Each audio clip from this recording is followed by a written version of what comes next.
Okay, so we're going to review our story from The Wind in the Willows. And the first thing I want us to think about is we talked about those literary elements that we've been focusing on. And two of them we've talked about are dialogue and narration. So just a quick review. What is dialogue? 6 people remember what dialogue is. That's it? Oh my goodness. Griffin, what is dialogue? Dialogue is where the characters are talking. Fabulous. Dialogue is when? The characters are talking. Dialogue is when those characters are talking. When we're reading a story, what shows us there's dialogue? Joey, what shows us dialogue? There's quotation marks. We see quotation marks, so those little marks around it that show us, hey, these are the words coming out of someone's mouth. In a story, dialogue is showing us what the characters are saying, conversations back and forth. We also have narration. What do we know about narration? Ray, what do you know about narration? Narration is like when you're reading Wind in the Willows, like you're telling the story. Good, so and then I am the narrator telling the story, but there's also narration in the story. And it's going to be like kind of that outside perspective, someone telling you what's happening in the book without that dialogue piece. So it's telling you the events that are happening.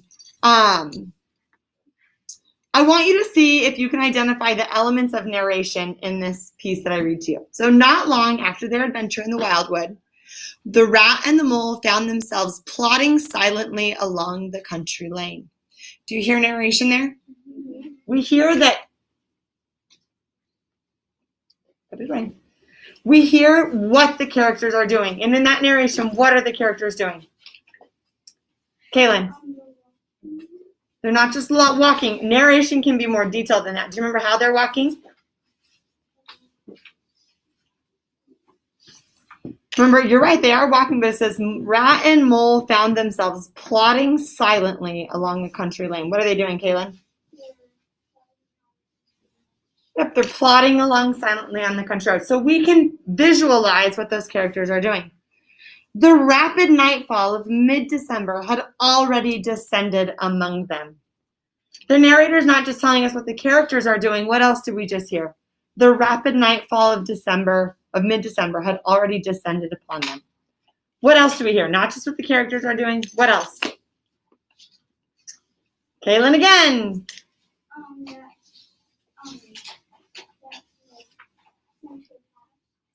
We're learning about the winter. They're describing what? The winter. The winter, the Weather. weather, the atmosphere around them, right? What it's like around them. Good.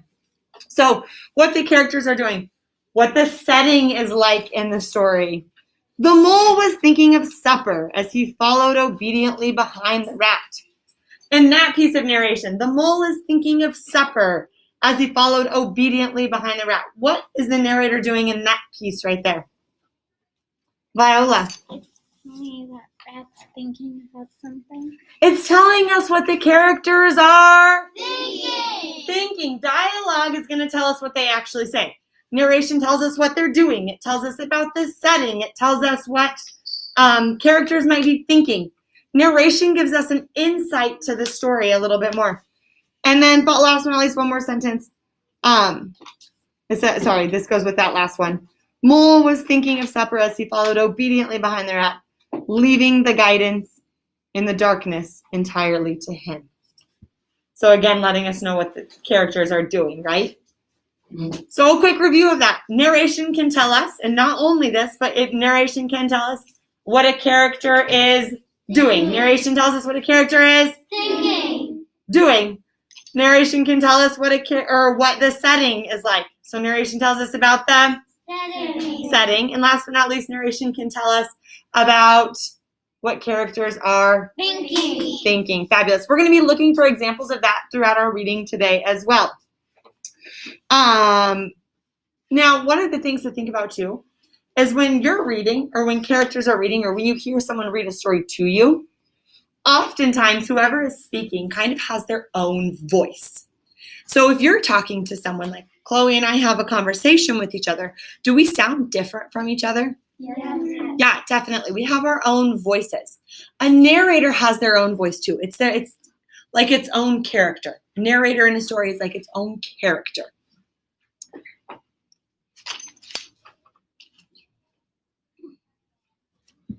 Go back. Here, she'll have to put it up.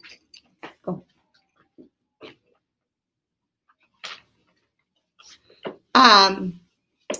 Today we are going to go back to a character we're familiar with before. Would you help her put her hair up? Yeah. Today we're going to go back to a character we've met before, and today we're going to meet Mr. Toad. Yay. What do we know about, well, we've met him already, but what do we know about Mr. Toad? Connor, loud and proud, what do we know about him? Connor, why did I say that? Cooper. He has hospitality. He has a lot of hospitality. He welcomed Mole and Rat in. He even took him on an adventure with him. Great, he's got hospitality. Joey. That he will get something and then just throw it. Yeah, we kind of learned about that. He gets something, he gets rid of it. He gets something, gets rid of it. He loses interest really fast, right? He's finicky with things. Good. What does that mean? It means he gets something and he loses interest really fast. He doesn't stick with it for a super long time. Grayson, what else do we know about Mr. Toad? Pretty rich. He's pretty rich, right? He's got a lot of money. That's why he can do that. But one of the things they had said is, you know, that he's going to have to watch it, right? Because he's not going to have that forever. Because he's always getting new things. Zoe, what else do we remember about Mr. Toad? That he has a big house. He has a big house. And that does bring us to that concern that his friends have. And I mentioned it a little bit. Do you remember the concern that Rat and Mole kind of have for him right now? Ray? The concern is that, well, you're not a millionaire. You're just rich. Yeah. Someday, when you spend all this money on these big, expensive things, you're going to end up unrich. Exactly. That's exactly right. His friends are concerned that, hey, Toad, you're not a millionaire. You're just rich. And if you keep spending money on these really expensive things, someday you're not even going to be rich. You're going to spend all that money and it's going to be gone. Yes. Also, that David could have been to the hospital 5 times. So, yeah. Yeah, that could be a concern too, right? His health and safety. He's been to the hospital quite a few times. He's not the safest with his adventures as well. Today, I want you to listen carefully as the narrator tells more about Mr. Toad, and I want you to think of those themes as they come up. So the narrator is going to tell us about Mr. Toad, and I want you to think of those themes that we've been mentioning. Friendship and loyalty, hospitality. What are the other two? If you know them, say them. Responsibility and responsibility. Good. We've got them. We've got responsibility, meaning you're doing what you're supposed to do when you're supposed to do it, and irresponsibility, which is the opposite. You're not doing what you're supposed to do when you're supposed to be doing it. You're not treating things the way they should be treated, right? So think about those themes as we go through our story today too. Friendship and loyalty, hospitality, responsibility, and irresponsibility, and see what kind of pops up as we go through today. Again, our vocabulary we're going to review today for this reading is a mix of words that you've probably heard before, but I think the thing that stood out to me as I looked at these words today is that they are a good mix of words that, like I said, you've probably heard, but have a little bit different meaning in the context of our story today, or even just slightly because of the language they're coming from. So we know that, or the country this is coming, it's from England. So it's got some English, or some English version of that, the UK, British English. There we go. I'm trying to think of the word for it. So our first word is the word conceited. And conceited is a word we're going to use to describe someone. And if someone is conceited, it's just saying they have a really high opinion of themselves. They think they're super great. They're conceited. Does anybody feel like they know someone who's a little conceited? I think at times my children think they're quite conceited. They think they are so awesome. They think they are the coolest things ever. Unfortunately, they are probably slightly conceited because I make them that way. Because I think they're the coolest things ever. But they have high opinions of themselves. Our next word is a word you've all heard before, and it's the word gross. But this is not the gross you're thinking of. This is not gross like, ew, yucky gross. This just means like major or extreme. And if we come across this today in our story, we'll stop and talk about it. But it's just major or extreme. So kind of that high end of something. We have hour. Again, this is not the hour you're used to. This is just saying it's a special or an important moment in something. So if it's your hour, it's not going to be like 60 minutes on the clock. If we're saying, hey, that was awesome. It was your hour to shine. It was just that special time for you. Yes, Emery.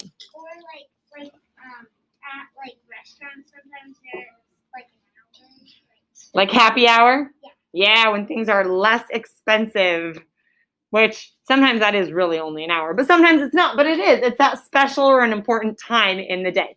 Great, that's a good example of that happy time. Impertinence. That is kind of a big word. Say that with me. Impertinence. Impertinence is disrespectful. It's rude back talk. So something we have sometimes from small children, not all the time. We have the word improvise. Have you guys heard that word before? Yeah. Improvise. I'm sure you guys have heard it before, and it's probably used how you would think of it. Improvise just means to solve a problem by making do with what you have. So you're looking around if there's a problem and you're like, what can I do to fix this with what I have without going somewhere?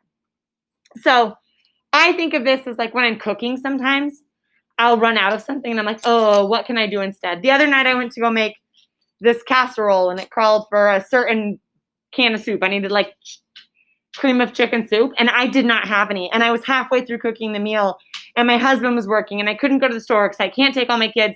And I had to improvise. I had to solve the problem with what I had. And I looked up a recipe for how to make that soup so I could cook. It was a pain in the booty, but I improvised and I did it with what I had. Did your kids eat it? Did you make it? You know, I honestly don't think my kids ate what I ended up making. But I did, Haley, and it was delicious. And that's all that matters in the end, is me. Because I am conceited and have high thoughts of myself. Not really, I'm just joking, guys. And then last but not least is our word sensible. And this is just having good judgment. Showing or having that you have good judgment. What? Kind of like a compliment. Could be, yeah. So if someone is sensible, they're thinking through things. You're showing really good judgment. I know people who are the more sensible side. They like to think about things. They think about the things that could go wrong, the things that could happen before they decide and make an action plan on something. So to go through our words, let's read them as I point to them. The first one is conceited, gross, hour, impertinence, improvised, and sensible.